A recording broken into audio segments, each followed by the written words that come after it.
झारखंड विधानसभा चुनाव के बीच कोहराम। आईटी के बड़े एक्शन से सरकार में उथल पुथल।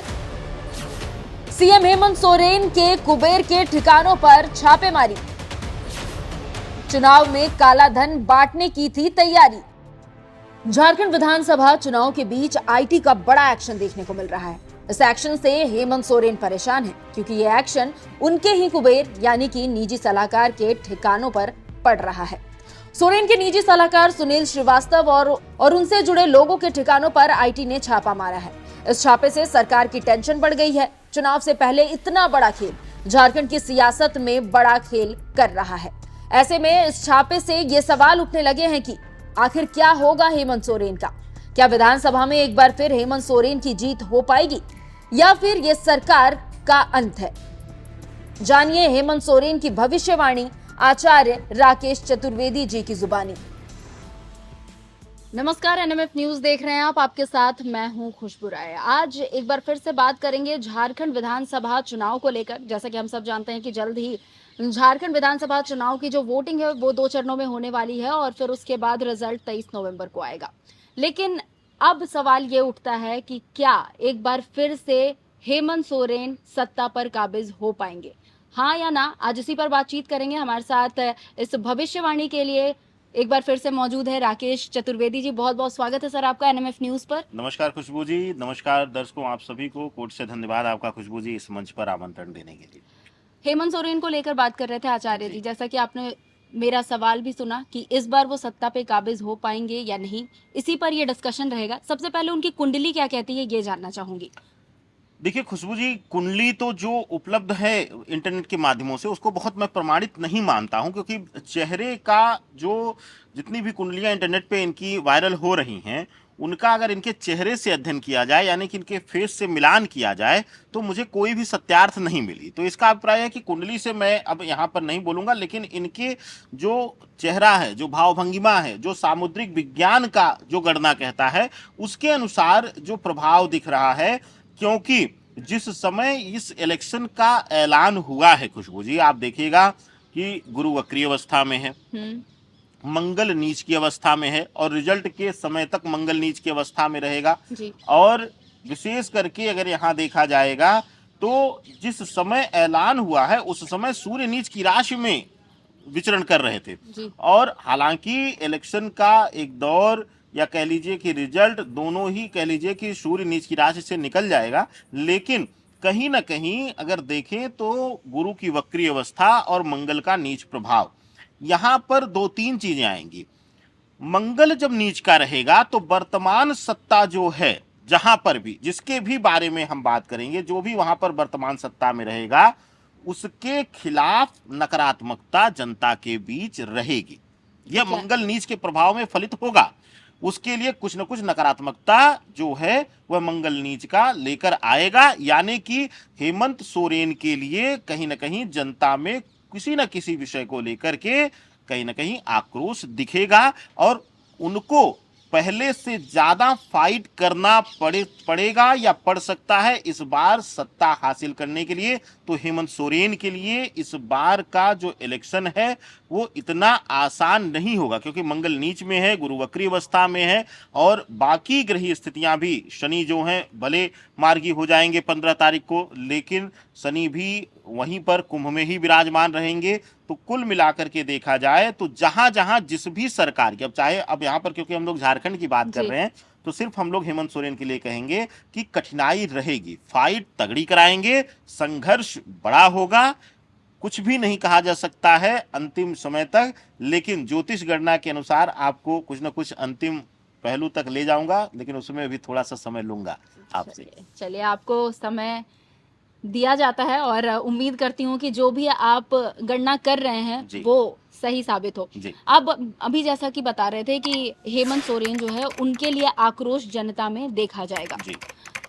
किस तरह का आक्रोश, क्योंकि अगर हम देखें 6 महीने वो नहीं थे सत्ता पर काबिज, उन्हें ईडी की वजह से ईडी ने उन्हें जेल भेजा था, उनका भ्रष्टाचार का आरोप उन पर लगा था। तो इस वजह से क्या ये आक्रोश है या फिर और भी कोई वजह हो सकती है? नहीं देखिए, मंगल जब नीच का रहता है, मैं इसीलिए थोड़ा सा पूरा पर्दा हमने नहीं उठाया खुशबू जी, कि पहली चीज समझिएगा मंगल दिक्कत कैसे देता। अभी तो हमने सिर्फ ये बताया कि मंगल नीच का है तो दिक्कत आएगी। अब दिक्कत कैसे देगा, दिक्कत जो देने की मैं भविष्यवाणी कर रहा हूं उसकी शुरुआत भी हो चुकी है। अगर आप देखेंगे, मंगल जब नीच का होता, मंगल का रोल सेनापति का है, ग्रहों का सेनापति कहा जाता है। कहते हैं कि राजा की ताकत उसके सेनापति से होती है, यानी कि हेमंत सोरेन की ताकत अन्य मंत्रियों से, अन्य प्रभावी जो चुनाव लड़ने वाले हैं पार्टी के लोग, जो सदस्य हैं, कार्यकर्ता हैं जमीनी स्तर पर, उनसे इनकी ताकत है। ऐसी अवस्था में मंगल नीच के प्रभाव में आप देखेंगे इस समय कई बाहरी राष्ट्रों में भी चुनाव हो रहा है जी। जबरन कह लीजिए, या फिर यही समय देख करके कराया जा रहा है, क्योंकि मंगल नीच का है, कुछ न कुछ विपरीत परिस्थितियां बनाएगा। तो ऐसी अवस्था में मंगल नीच का होकर के इनके अपनों के अंदर ही विद्रोह लाएगा, यानी कि इनके अपने ही विद्रोही होकर इनसे हटेंगे। इसका अभी एक ताजा प्रमाण हम लोग देख चुके हैं, हम लोग शूट कर रहे हैं, उससे पहले ही खबर आ चुकी है कि उनका नामांकन कराने में जिसने उनके लिए दिया था वही बीजेपी में जाकर के शामिल हो गया। तो ऐसी अवस्था में अपने लोगों का विद्रोह करना, अपने ही लोगों का धोखा देना, झंडा लेकर के हेमंत सोरेन का चलना, लेकिन कहीं न कहीं किसी अन्य के लिए, या कह लीजिए कि हेमंत सोरेन के शत्रुओं के लिए वहां पर प्रभाव वृद्धि करना, इस तरीके का इनके पार्टी के लोगों का, इनके करीबियों का, इनके सहयोगियों का प्रभाव देखा जाएगा, जिसकी वजह से जब सेनापति ही धोखा करेगा तो वहां पर कहीं न कहीं सेना कमजोर होगी और राजा भी कमजोर होगा।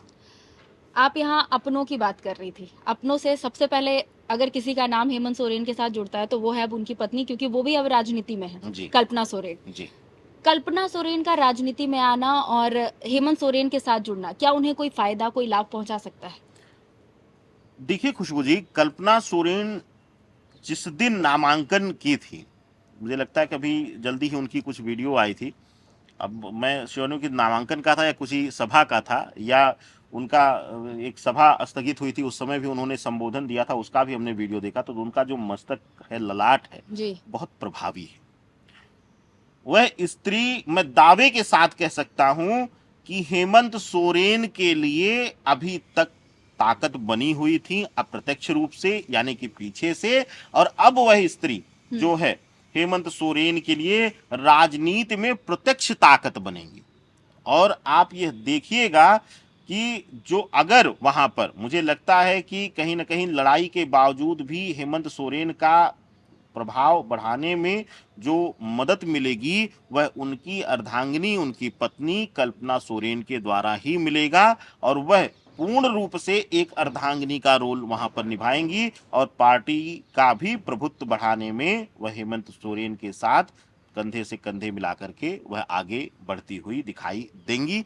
भविष्य में भी, आने वाले समय में भी झारखंड में वह जो है एक बड़ी राजनेता के रूप में उभरेंगी और एक प्रभावी व्यक्तित्व उनको मिलेगा। चलिए, आखिरी सवाल आपसे रहेगा कि जैसा कि आपने बताया कि हेमंत सोरेन के लिए काफ़ी कठिनाइयाँ हैं, क्योंकि जनता में आक्रोश है, उनके अपने मंत्री जो है या फिर अपने विधायक जो है, वो कहीं न कहीं उनके साथ नहीं है, उनका साथ छोड़कर दूसरी पार्टियों को जॉइन कर रहे हैं। किस तरीके से इन सारे प्रॉब्लम से हेमंत सोरेन निकल सकते हैं? देखिए, हमें लगता है कि हेमंत सोरेन को बाहर निकलने के लिए अपने सहयोगियों को भी उतना ही एक्टिव करना होगा, यानी कि वहां पर जिनके साथ भी उनका गठबंधन है, जो भी क्षेत्रीय छोटी मोटी पार्टियां हैं या जो राष्ट्रीय स्तर पर एक पार्टियां हैं उनके साथ सहयोगिता में हैं, उनको भी अपनी तरह ही उनको एक्टिव करना होगा।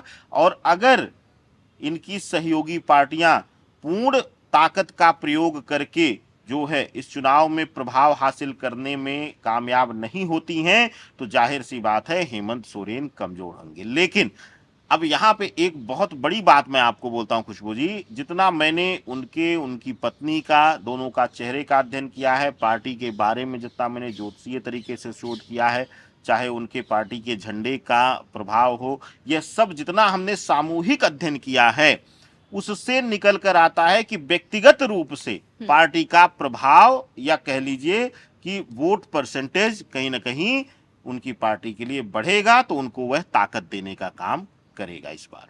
चलिए, तो ये हमारे साथ राकेश चतुर्वेदी जी थे। आचार्य जी बता रहे थे कि झारखंड में इस बार चुनाव किस तरीके का होने वाला है और हेमंत सोरेन के लिए ये चुनाव कितना कठिनाई पूर्ण होने वाला है। देखना अहम होगा कि जब 23 नवंबर को रिजल्ट आते हैं तो उसके बाद क्या कुछ सामने आता है। क्या हेमंत सोरेन वापस से अपनी सत्ता को दोहरा पाते हैं, ये एक बड़ा सवाल है जिसका जवाब जल्द आपको मिलेगा। फिलहाल इस खास वीडियो में बस इतना ही और ऐसी ही खबरों से जुड़े रहने के लिए एनएमएफ न्यूज को सब्सक्राइब जरूर कर ले। नमस्कार।